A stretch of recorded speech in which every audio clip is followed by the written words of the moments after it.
Aloha everybody, welcome back to Eat and Be Eaten. Today we are making a video all about poke, and the first thing I want to do is take you through a fully loaded poke bar and all the different varieties you can expect here in Hawaii.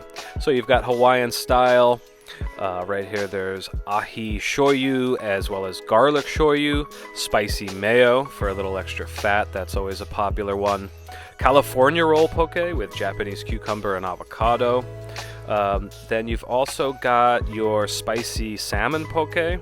You've got salmon poke Korean style, furikake poke, Hawaiian style oyo, chili garlic crunch, that's really good. And then you've also got all the sides that go along with poke. So there is taco cucumber kimchi, as well as just cucumber kimchi. Edamame, those are soybeans. You've got pickled garlic, wakame seaweed salad, imitation crab poke, taigu, that is a dried cuttlefish, idako, that's baby squid that are seasoned. You've got lomi salmon, ika wasabi, that's raw squids seasoned with wasabi. If you want me to get more in-depth about any of these in the next video, just put it in the comments below, let us know. My personal favorite has always been garlic shoyu, although the chili garlic crunch is really good too, but this right here is a garlic shoyu. You can see the little bit of darker color from that shoyu marinade on the ahi.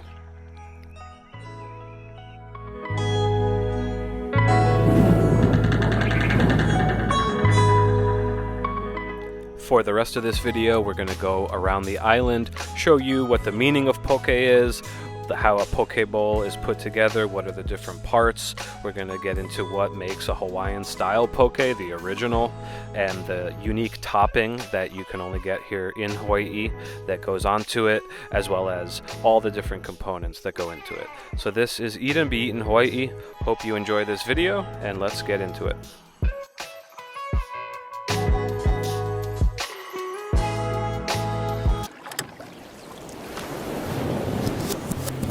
On our channel, we are on a journey to discover everything we can about the food and food culture of Hawaii. Check out our videos on huli chicken, kalua pig, and more. This is Eat and Be Eaten Hawaii. Aloha! Poke has exploded globally in popularity in recent years, mostly in the form of poke bowls. You can now find poke bars as far away as New York City and London. Like ceviche in Latin America or kinilaw in the Philippines, poke consists of raw fish cut into pieces and steeped in a marinade. In fact, the word poke is a verb, meaning to slice or cut into pieces. So you can poke whole fish like ahi, ono, aku, or you can also make poke with shellfish, crab, squid. In Hawaii, the basic construction is simple. The main ingredient is the protein, that's the fish or shellfish, and you can even use king ali'i mushrooms as the protein if you want. Next up is the sauce or marinade. Shoyu and garlic shoyu are some of the most popular. Also, spicy mayo is common. Then there's the add-ins like ogo seaweed, onions, edamame. And finally, there's the poke toppings.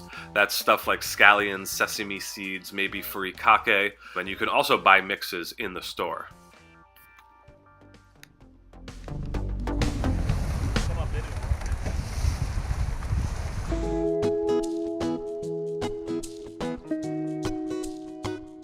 In addition to the fish or other seafood, a Hawaiian-style poke has limu or seaweed, as well as sea salt and a topping that we'll get to in a bit. Okay, so Hannah and I came down here north of Makukona and we're looking for some limu seaweed. And also we found right there all along the rocks there's opihi, which are little mollusks. And these guys are popular to make poke out of as well. You just pry them off the rock. There's a tiny little vana in there, it's so cute. Cute. A miniature vana. Little tentacles right there, he's reaching out with them.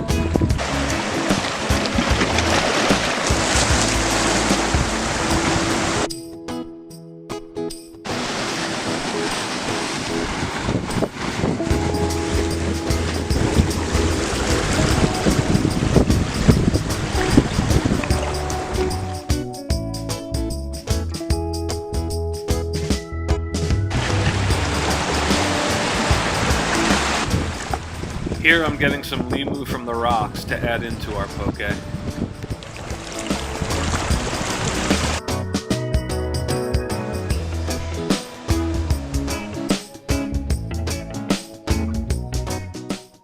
And that brings us to the final topping for an authentic traditional Hawaiian style poke, and that is a roasted nut relish called Inamona. Inamona is made from nuts of the Kukui tree, which is also called candle nut, and that's because the nuts are very fatty and would be dried and lit on fire and used as candles. The kukui tree itself is what's known as a canoe plant because it was brought over on the voyage in canoe by the Hawaiians when they first came from Polynesia.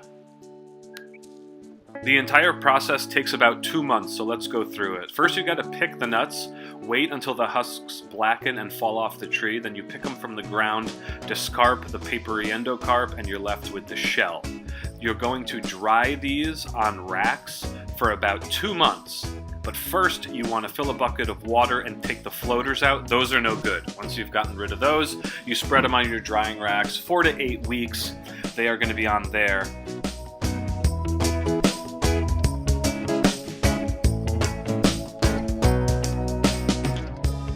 At this stage, it's time to move over to the grill.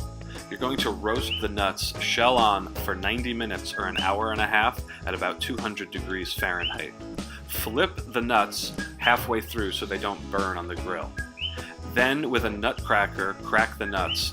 The hard shells are going to explode right off it, and the meat inside is actually patterned like a kukui leaf. At this point, they have a warm, nutty, lovely aroma, and they're ready for the final stage of making Inamona. If you click the link in the upper right corner, it will take you to a playlist of popular Hawaii recipes. Can we perfect a homemade recipe, just like this video? The last one we did was kalua pig, and that was a lot of fun. So what we had to do was make our own imu to roast the pig in. And we dug out the emu. We hunted pigs, although in the emu we just used pork that was not hunted. And then we went through the whole process using tea leaf to make the emu. And anyway, so we take you through the entire process. We also did one for huli chicken. We've got more coming out. And if you enjoy these, you can like and subscribe and join the channel. And let's get back to Inamona. Sea salt is the final main ingredient in a Hawaiian-style poke, and you need it to make Inamona as well. The crystals in the salt grind down and mingle with the oils in the nut meat. Here are the salt pans, or poho pa'akai, at Kalaimano, close to where we set off for our fishing trip. For many generations, the crystals here have been harvested in natural and man-made basins, and today the area is a cultural and marine reserve. The goal is to crush the nuts and the salt together to release the natural oils. You can also add some dried seaweed for flavor.